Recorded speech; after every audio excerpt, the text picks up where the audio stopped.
20 minutes with Mrs. Ukentup, short answered questions, vocabulary and objectives by Professor Shahla Yusuf.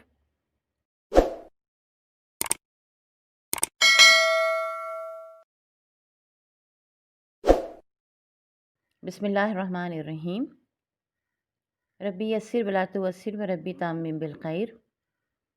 आज की इस video में हम पढ़ेंगे शॉर्ट आंसर क्वेश्चंस और वोकेबलरी, जो मुश्किल अल्फाज थे, जो नए अल्फाज थे आपके चैप्टर में, उनकी हम मीनिंग्स देखेंगे इंग्लिश में भी और उर्दू में भी, और फिर उसके साथ हम बाद में इसके ऑब्जेक्टिव्स भी करेंगे। थोड़ी सी इसकी तरतीब जो है वीडियो की मुख्तलिफ है। पहले हम वोकेबलरी करेंगे, फिर ऑब्जेक्टिव्स करेंगे, फिर उसके बाद हम शॉर्ट क्वेश्चन आंसर्स करेंगे इंशाअल्लाह ताला। अब आ जाइए वोकेबलरी पर। सबसे पहला लफ्ज़ हमारा है melodrama. Melodrama means a drama with suspense, यानी ऐसा ड्रामा जो कि तजस्सुस से भरपूर हो। मैनिपुलेशन, क्रिएशन, तख्लीक। ग्लिसन, शाइन, चमकना। हेजिटेंट, अनविलिंग, हिचकिचाना। मीकली, मॉडेस्टली, शर्म हया के साथ। पोर्टर, लगेज कैरियर, कुली, ये अमूमन आपको स्टेशन पे ही मिलते हैं, हर जगह सामान ले जाने वालों को आप कुली नहीं कहेंगी। चकल्स, लाफ, यूजलेसली, बेमकसद हंसना। लव, मैडम, इनफॉर्मल, ये लव जो है ख़ासकर इसी चैप्टर में जो इस्तेमाल हुआ है, तो यहाँ पर ये मैडम के तौर पर इस्तेमाल हुआ है। आम ज़बान में हम इसको बिल्कुल भी इस तरह इस्तेमाल नहीं करते हैं। टूटसीज, हैंड्स एंड फीट, हाथ पाँव। ब्रिस्कली, एक्टिवली, तेज़ी के साथ। ट्रेंच कोट, लॉन्ग ओवरकोट, लंबा overcoat. Trilby, trilby hat, soft hat with a broad brim, बड़े किनारों वाली टोपी। अक्सर पुरानी अंग्रेज़ी फिल्में या कॉबॉय वालों की इंग्लिश फिल्में आप देखेंगे तो उसमें आप देखेंगे कि लोग जो हैं वो ऐसे हैट पहने हुए होते हैं जिनके किनारे बहुत बड़े बड़े होते हैं। Get soak to the skin, become completely wet, तर बतर हो जाना, यानी बहुत ज़्यादा पानी में शराबूर हो जाना। ट्रॉटिंग, वॉकिंग फास्ट, तेज़ी से चलना। Shaggy, covered with long hair, लंबे लंबे बालों वाला। Streak with grey, mark with grey colour की पट्टियाँ हों। Artisan, skilled craftsman. Peg out, मर चुका होता। डाई आउट, मेरा कोई, जैसे हम कभी कहते हैं ना महावरतन, अगर ये ना होता तो मैं मर चुका होता, ये हो जाता तो मैं मर जाता, तो ये इस तरह से आप महावरतन इसको इस्तेमाल किया जाता है। जेंटली, सॉफ्टली, शाइस्तगी से। परस्यूट, कन्विंस, कायल करना। विजिलेंस, रिवेंज, इंतकाम लेना। विकेटनेस, बुराई, ईविल। मेलवलेंट, जालिम बड़ा, ईविल। विकेटनेस भी बुराई करना है और मेलवलेंट भी होना जो है वो बुरा ही होना है, ख़राब होना है। डिस्परेशन, होपलेस कंडीशन, नाउमीदी की हालत में। डेस्परेट हो जाना, नाउमीद, मायूस हो जाना होता है ना। श्रिंकिंग, विदड्रॉइंग, पीछे हटते हुए, पीछे हटाते हुए या पीछे हटते हुए। मेडिटेटिवली, थॉटफुली, सोचते हुए। देन परस्यूट, कन्विंस्ड, कायल करना। अच्छा, ये हमने कर लिया है। आगे आ जाइए। Relentless, rigid, firm in will, बेलगाम, लेकिन इसका मतलब ये कि अपनी बात पर अड़े रहना दरअसल। ग्लॉटिंग, गेजिंग, फ़क्र-ओ-नाज़ से देखना। फ्लैम्बॉयंट, भड़कीला, थोड़ी सी बात पे गुस्सा आ जाना, बहुत ज़्यादा गुस्सा करने वाला, थोड़ी थोड़ी सी बात पे जो है वो नाराज़ हो जाने वाला। ग्रम्बलिंग, कंप्लेनिंग इन अ लो हार्श नॉइस, ललकारना, गूंजना, बड़बड़ाहट अंदाज में बड़बड़ा कर शिकायत करना। यहाँ पर जो आपके प्ले में है ग्रम्बलिंग, वह बेसिकली इसी में शुरू हुआ है कि बड़बड़ाकर किसी चीज़ की शिकायत करना, किसी चीज़ को बुरा भला कहना। प्लेसिडली, कामली, आराम से। स्टार्टल्ड, सरप्राइज्ड, चौंका, चौंका देना। Banana blonde, with golden hair and fair in complexion, सुनहरी बालों वाली। प्रीटी, गुड लुकिंग, खूबसूरत। इंटेंसली, सीवियरली, शिद्दत से। फैसिनेटेड, स्पेल बाउंड, बेसुध कर देना, मुतवज्जो होना। कंपोजर, काम, कामनेस, पुरसुकून। गैलेंटली, ब्रेवली, बहादुरी से। इंडिग्नेशन, शदीद गुस्सा, एंगर, नाराज़ हो जाना। फील्ड, सिमुलेटेड और प्रिटेंडेड, इनसिंसियर, बहाने करना, ढोंग रचाना जो होता है ना। ट्रॉटिंग, वॉकिंग, तेज़ी से चलना। Shaggy, covered with long hair, लंबे लंबे बालों वाला। Street with grey hair, mark with grey colour की पट्टियाँ। आर्टिसन जो है स्किल्ड क्राफ्ट्समैन है, कारीगर, मिस्त्री है। पैग आउट, जेंटली, सॉफ्टली, ये हम पहले भी कर चुके हैं। अब आप आइए 20 मिनट्स विद मिसेस उकेंटप के ऑब्जेक्टिव्स की तरफ। पहला है 20 minutes with Mrs Oakentub is written by dash, आपने यहाँ राइटर का नाम लिखना है। 20 minutes with Mrs Oakentub is an effective piece of dash drama, ये भी आपने यहाँ लिखना है कि किस तरह का ड्रामा है, कॉमेडी है, ट्रेजेडी है, मेलो ड्रामा है, किस तरह का ड्रामा है। The story is comprises of only dash characters, कितने कैरेक्टर्स हैं यहाँ लिखने हैं। Dash and dash define Mrs Oakentub as a wife of a prosperous businessman. दो बातें आपने लिखनी है, कौन सी वो दो बातें थी जिससे लगता था कि मिसेस ओकेंटप जो है वो एक अमीर बिजनेसमैन की वाइफ है। नंबर 5 है there was a tie on label on the dash of Mrs Oakentub. अब क्या चीज़ थी मिसेस ओकेंटप की जिस पर कि एक लेबल लगा हुआ था। There was a tie on label on the dash of Mrs Oakentub. Mrs Oakentub की कौन सी चीज़ थी जिस पर कि एक लेबल लड़का हुआ था। A brief meeting with dash gave him strength and purpose to live. एक छोटी सी मीटिंग डैश के साथ, किसके साथ, उसका नाम लिखिएगा। Gave him strength and purpose, उसको मकसद दिया और ताकत दी जिंदा रहने के लिए। Mrs Oakentub hair colour is dash, Mrs Oakentub के बालों का रंग डैश था, यहाँ पे लिखिएगा। The meeting with the Korean girl remind him of his dash. Korean girl के साथ जो उसकी मीटिंग हुई उसने उसको क्या चीज़ रिमाइंड की। देन नंबर 10 है there was a tie on label on the suitcase of dash. ये एक और तरह से पीछे पूछा गया है कि मिसेस ओकेंटप के सूट केस पर क्या लगा हुआ था। A brief meeting with Korean girl give him dash and dash to live. एक छोटी सी मीटिंग कोरियन गर्ल के साथ उसने उसको क्या दिया, डैश दिया और डैश दिया। ये दोनों आपको लफ्ज़ पता होने चाहिए। इम्तिहानात में देखिए जब आएंगे तो उसमें यकीनन MCQs होंगे, 3-4 ऑप्शंस भी होंगे। लेकिन अगर आपको सही ऑप्शन पता है तो आप बाकी के जो डिस्ट्रैक्टिंग ऑप्शंस हैं जो कि बस आपको ज़रा बहकाने के लिए दिए गए हैं, आप उनसे डिस्ट्रैक्ट नहीं होंगे, आप बहकेंगे नहीं। सही जवाब आपको पता है, आप फ़ौरन उसका सही जवाब लिख देंगे। इवन कि अगर ऑप्शंस में कभी गलत जवाब भी लिखा हुआ होता है, सारे ही गलत लिखे होते हैं, कोई सही नहीं होता, लेकिन जब असेसमेंट हो रही होती है तो हर एक टीचर्स को पता होता है कि सही जवाब क्या है, क्योंकि गलती से लिखा जा सकता है। हो सकता है इस वीडियो में भी आपको कई जगहों पे कुछ ऐसे लफ्ज़ नज़र आएंगे जो टिपोग्राफिकल मिस्टेक्स कहलाती है, टाइप करने के दौरान हो गई, बाद में हमें नज़र आई, लेकिन हम इतनी ज़्यादा काम कर चुके थे कि उसको हम ठीक नहीं कर पाए, तो वो बात करने में ठीक कर दी जाती हैं। लेकिन ये कि पेपर में भी इस तरह हो जाता है कभी कभार। तो आपको अगर सही वर्ड पता है तो आपने सही ही लिखना है। ये नहीं सोचना है कि 4 ऑप्शन में से ही लिखना है मुझे। लिखना 4 ऑप्शन में से ही है, 4 ऑप्शन में से ही वर्ड होगा, लेकिन कभी इन केस अगर नहीं होगा तो सही वर्ड आपको पता होना चाहिए, ठीक है। अच्छा, अब यहाँ पे आ जाइए जी। खुश हो गए ना आप लोग। इसके आंसर्स हैं यहाँ पर मेरे पास, आपको मैंने दिए हैं, लेकिन आपने आंसर्स को पहले नहीं देखना है। पहले आपने खुद जो है कंप्लीट करना है अपने काम को, फिर उसके बाद चेक करना है कि आपके आंसर सही हैं या नहीं हैं, ठीक है। अब आ जाइए 20 मिनट मिसेस ओकेंटप के शॉर्ट आंसर क्वेश्चन पे, यानी ऐसे सवाल पे जिनके कि आपको छोटे से मुख्तसर से जवाब देने हैं। तो पहला सवाल हमारे पास है, explain the importance of the label on Mrs Oakentub suitcase, why does she hide it. दो सवाल हैं आपके पास एक साथ। पहला ये कि लेबल की इंपॉर्टेंस बताइए मिसेस ओकेंटप के सूटकेस पर जो लगा हुआ था। दूसरा है कि आखिर उसको छुपाना क्यों चाहती थी। तो हमारा जवाब है, the label on Mrs Oakentub suitcase plays an important role in the play. Mrs Oakentub के सूटकेस पर लगा हुआ लेबल एक अहम किरदार अदा करता है ड्रामे में। When in the beginning of the play the man glance fell on the label, he immediately knew the identity of Mrs. O'Cantor. जब ड्रामे के शुरू में आदमी की नज़र पड़ती है लेबल पर तो वो फ़ौरन ही जान लेता है कि ये मिसेस ओकेंटप है। इनकी आइडेंटिटी, उनकी शनाख्त पता लग जाती है। And it was then when he started his play acting, और फिर वो अपना प्ले एक्टिंग यानी अदाकारी शुरू करता है। यानी बहाने से काम करता है ना, वो कहानी सुनाता है कि ये कहानी है, हालांकि उसकी अपनी बात होती है, और फिर वो उनको मारने की कोशिश करता है। She tries to hide the label in order to hide her identity from the man. वो कोशिश करती हैं कि लेबल को छुपा लें, क्यों, ताकि वो आदमी से अपनी शनाख्त को छुपा सकें। तो ये तो हो गया आपका पहला सवाल। दूसरा है, what do you know about Mrs Judy Oakentop. आप मिसेस जूडी ओकेंटप के बारे में क्या जानते हैं। तो जो प्ले से हमें मालूमात मिलती है वो क्या है, Mrs Judy Oakentop is a middle age women, वो एक अधेड़ उम्र औरत हैं। She is the wife of a prosperous businessman, एक बहुत कामयाब बिजनेसमैन की बीवी हैं। She has a charming graceful personality with fair complexion and mouse brown hair well streaked with grey. उनकी बहुत अच्छी सी एक चार्मिंग सी पर्सनैलिटी है, दूसरों को अट्रैक्ट करने वाली पर्सनैलिटी है, गोरा उनका रंग है और उनके बालों में ग्रे कलर की स्ट्रीकिंग हुई भी है। She has an average build but good looking. Average build है, ना बहुत लंबी है ना बहुत छोटी है, मगर खूबसूरत है, यानी गुड लुकिंग है, देखने में जाज़िब नज़र हैं। हर dress and speech shows that she is a well mannered lady, और उनके ड्रेस से और उनकी गुफ्तगू से अंदाज़ा होता है कि वो एक तहजीब याफ्ता खातून है।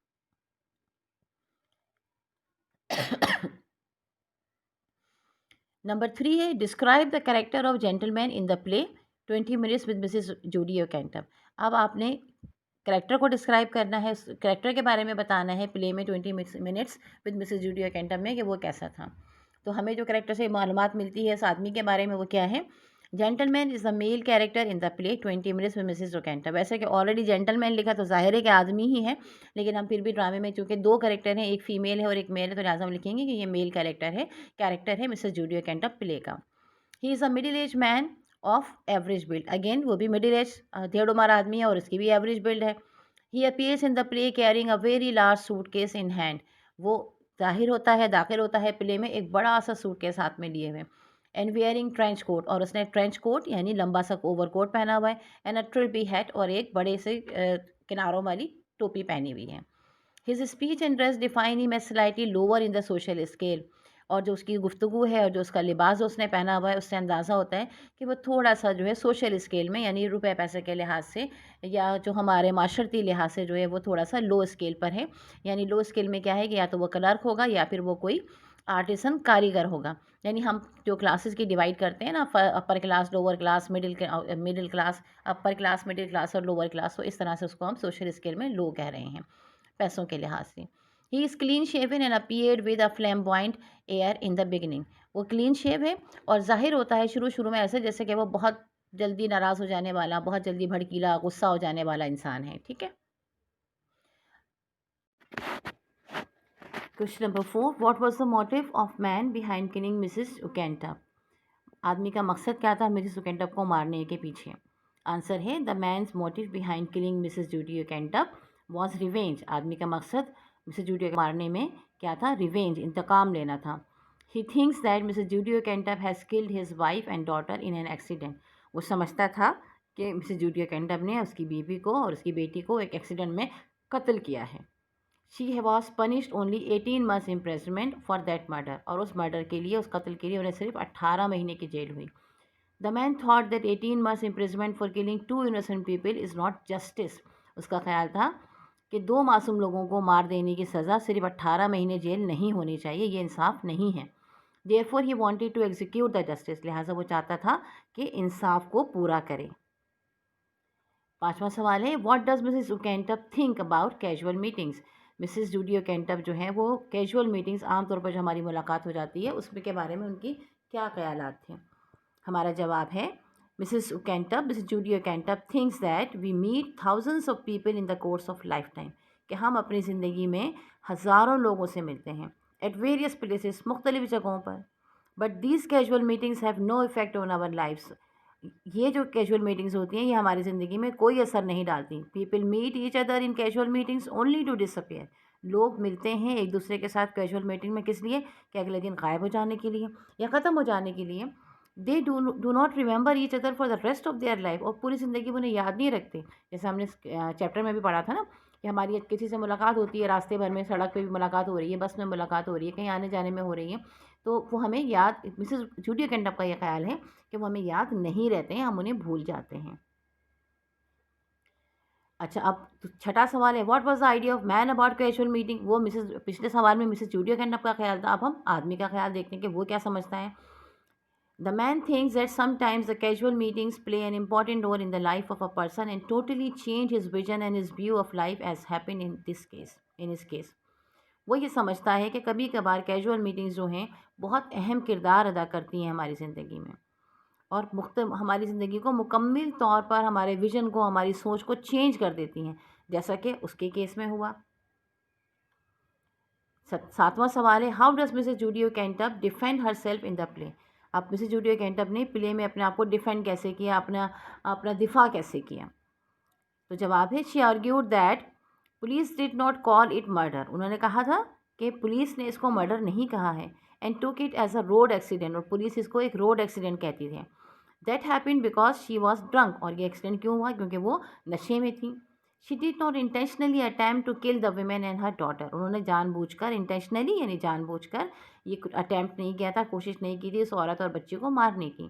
She also said that she has got 18 month sentence for criminally fast driving. और उन्होंने ये भी कहा कि उन्हें 18 महीने की जेल तो हो गई है, जो मुजरिमाना तौर पर वो तेज़ गाड़ी चला रही थी। Therefore she has had her punishment. लिहाजा उनकी पनिशमेंट तो हो चुकी है, सज़ा तो उनको अपने जुर्म की मिल चुकी है। 8वां सवाल हमारे पास है, how did the accident occur in the play? Accident हुआ कैसे था प्ले में? Mrs Judia Cantor was a fashionable woman. Mrs Judia Cantor fashionable खातून थी।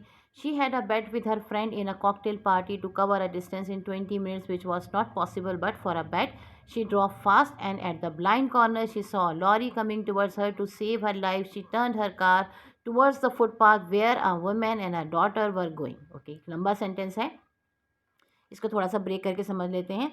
मिसेस जूडिया कैंटर एक फैशनेबल खातून थी। उन्होंने एक शर्त लगाई, बेट, शी हैड अ बेट, किसके साथ? विद हर फ्रेंड, अपने एक दोस्त के साथ, इन अ कॉकटेल पार्टी, एक ऐसी पार्टी में जिसमें कि शराब, मुख्तलिफ किस्म की शराबों को मिलाकर एक शराब बनाई गई, कॉकटेल इसको कहते हैं, और वो पी जाती थी। और ये कहा जाता है कि इस तरह की जो कॉकटेल बनाई जाती है इसका नशा और तेज़ बढ़ जाता है। टू कवर अ डिस्टेंस, और शर्त क्या थी कि वो डिस्टेंस कवर करेंगी 20 मिनट्स में, विच वॉज नॉट पॉसिबल, जो कि नामुमकिन था। बट फॉर अ बेट, लेकिन चूंकि शर्त लगी हुई थी, शी ड्रॉप फास्ट, तो उन्होंने बहुत तेज़ चलाया शर्त को जीतने के लिए। And at the blind corner, और जब रास्ते में एक ब्लाइंड कॉर्नर आया जिसमें कि आगे का नज़र नहीं आता है, आगे से आती हुई गाड़ी नज़र नहीं आती है, तो जब उन्होंने उस कॉर्नर पर टर्न लिया, she saw a lorry, lorry truck को कहते हैं, तो उन्होंने ट्रक को देखा, कमिंग टुवर्ड्स हर, जो उनकी तरफ आ रहा था।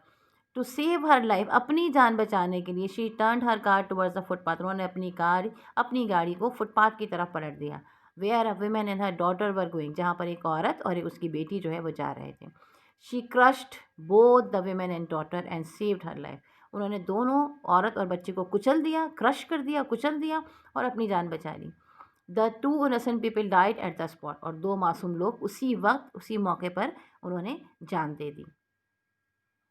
नेक्स्ट क्वेश्चन नंबर 9 है हमारे पास, how does Mrs Judy Oakentop make the man to change his idea of killing her?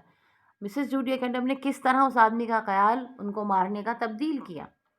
Mrs Judy Oakentop is a very clever woman, Mrs Judy Oakentop जो है वो एक बहुत ही शातिर खातून है। When she realises that the man would kill her for his revenge, जब उनको यह एहसास हुआ कि आदमी जो है वो उनको अपना इंतकाम लेने के लिए मार देगा, she started her play acting, तो उन्होंने अपनी प्ले एक्टिंग स्टार्ट कर दी। She shows him that she is in a worse condition than anybody can, उन्होंने उसको बताया कि वो बहुत बदतरीन हालत में है जिसमें कि कोई भी हो सकता है, कैन इमेजिन, कोई भी तसव्वुर कर सकता है। She is haunted by the picture of the dead bodies of daughter and the lady and this picture has made her life hell, यानी वो हॉन्टेड हो गई, यानी हर लम्हे उनको उस डेड बॉडीज़ नज़र आती हैं, उस औरत की और उस बच्ची की, और उनकी ज़िंदगी जो है जहन्नुम, हेल बन गई है। देयरफॉर, लिहाजा, if she would be killed she would get rid of this pain, अगर उनको मार दिया जाएगा तो उनको इस जो तकलीफ़ है उससे उन्हें निजात मिल जाएगी। गेट रिड ऑफ यानी निजात मिल जाना। And this would be a mercy, और ये उन पर एक रहम होगा कि उन्हें मार दिया जाए।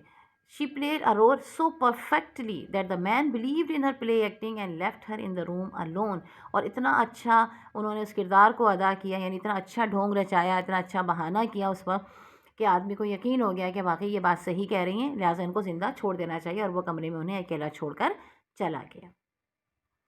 क्वेश्चन नंबर 10 है, at what point in the play do we become certain that the man knows that the women in the waiting room is Mrs Judy Oakentop, when in fact do you think he discovered her identity? कि एक तो ये कि play में कब हमें ये अंदाज़ा होता है कि आदमी को पता है कि ये मिसेस जूडियो कैंटअप है, और कब आप सोचते हैं, आपको कब पता लगा कि मिसेस जूडियो कैंटअप है? When the man enters the room, he saw the name of the women in the waiting room from the label on a suitcase. जब आदमी दाखिल हुआ कमरे में और उसकी सूटकेस पर नज़र पड़ी उसके लेबल पर, तभी उसको पता लग गया था।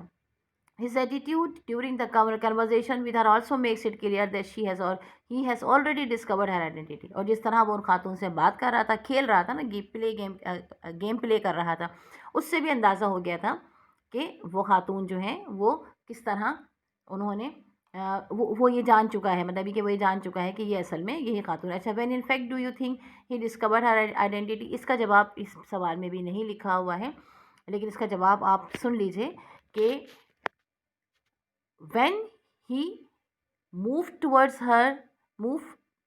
her malevolently, we understood that the man actually knew the identity of the women. Okay? अच्छा, इसके बाद नेक्स्ट है, what moment in the play do you enjoy the most? सबसे अच्छा आपको कौन सा लम्हा लगा? I became disappointed when the man left the room without killing Mrs यानी मैं बहुत उदास हो गया, डिसअपॉइंटेड हो गया, हो गई या हो गया या हो गई जब आदमी कमरा छोड़कर चला गया और मिसेस बेंटो को नहीं मारा, but when he came back, मगर जब वो वापस आया and found her enjoying on her success, और अपनी कामयाबी पर उन्हें जो है वो खुश होता हुआ देखा, ऑफ मेकिंग हिम फूल, कि उन्हें किस तरह उसने आदमी को बेवकूफ़ बनाया। He put out his revolver, उसने अपना रिवॉल्वर निकाला and shot her at once, और एक लम्हे में उन्हें मार डाला। That gives relief to me. अब ये चीज़ जो है इसने मुझे एक रिलीफ दिया। दा हटा दीजिएगा यहाँ से, ये गलत है। Suspense and thrill in this moments I enjoyed the most, और जो सस्पेंस इसमें है वो मुझे बहुत ज़्यादा इस लम्हे में, कि वो छोड़कर चला गया, सब सोचते हैं लो ये तो बेवकूफ़ बन गया, और फिर अचानक ही वो आता है और उसको मार डालता है, जो कि मेलोड्रामा की खूबी है कि अचानक ही चीज़ें पलट जाती हैं। तो ये मोमेंट जो है वो हमने बहुत अच्छे से एंजॉय की। मैंने बहुत सारे बच्चों से पूछा था उन्हें कौन सा अच्छा लगा क्लासरूम में, जब हम पढ़ाते रहे काफ़ी अरसे से, तो ज़्यादातर बच्चों ने मुझे यही जवाब दिया था कि उन्हें यही लम्हा बहुत अच्छा लगा है कि जब आदमी जो है वापस आकर उसे मार डालता है। तो बहरहाल इसीलिए मैंने जवाब में यही लिखा है। आपको अगर कोई और लम्हा अच्छा लगा हो तो आप वो भी लिख सकते हैं। अल्हम्दुलिल्लाह हमारा ये चैप्टर जो कि 5 वीडियोस पर मुश्तमिल है, पहली 4 वीडियोस जो हैं वो इसकी एक्सप्लेनेशन पर थी, और ये 5वीं लास्ट वीडियो जो है इसमें शॉर्ट क्वेश्चन आंसर्स, ऑब्जेक्टिव्स और जो है ये वोकैबुलरी दी गई है। अल्हम्दुलिल्लाह आज ये कंप्लीट हो गया है। मुझे उम्मीद है कि आप लोगों को जो है इससे बहुत ज़्यादा हेल्प मिलेगी इसको पढ़ने में। तो ज़रूर सवालात को याद कीजिएगा, वोकैबुलरी को ज़रूर याद कीजिएगा। स्पेशली ये मत सोचिएगा इम्तिहान में आएगी या नहीं आएगी, क्योंकि हम सिर्फ हमेशा इम्तिहान के लिए नहीं पढ़ते हैं, हम अपने लिए भी पढ़ते हैं, अपनी ज़ात के लिए भी पढ़ते हैं, अपनी इम्प्रूवमेंट के लिए पढ़ते हैं। तो आप भी इसीलिए पढ़िएगा कि आपके इल्म में इजाफा हो। तो चाहे ये लफ्ज़ इम्तिहानात में आएँ या ना आएँ, आप इनको ज़रूर याद कीजिएगा। ये आपकी ज़िंदगी में ज़रूर आपके इंशाअल्लाह ताला काम आएंगे। और बहुत बहुत शुक्रिया वीडियो देखने का। इसको लाइक, शेयर और सब्सक्राइब ज़रूर कीजिएगा ताकि आपको मज़ीद वीडियोज़ भी मिल सकें। सब्सक्राइब ज़रूर कीजिएगा और अपने दोस्तों को भी ज़रूर शेयर कीजिएगा ताकि वो लोग भी जो है इससे इस्तेफ़ादा हासिल कर सकें। और अगर आपको ये वीडियो पसंद आई है और आपको ये अच्छा लगा है तो हमारे हक़ में दुआ खैर कीजिएगा। अल्लाह ताला आपके लिए कामयाबी के रास्ते खोलें और आपके लिए आसानियों के रास्ते खोलें। आमीन सुम्मा आमीन।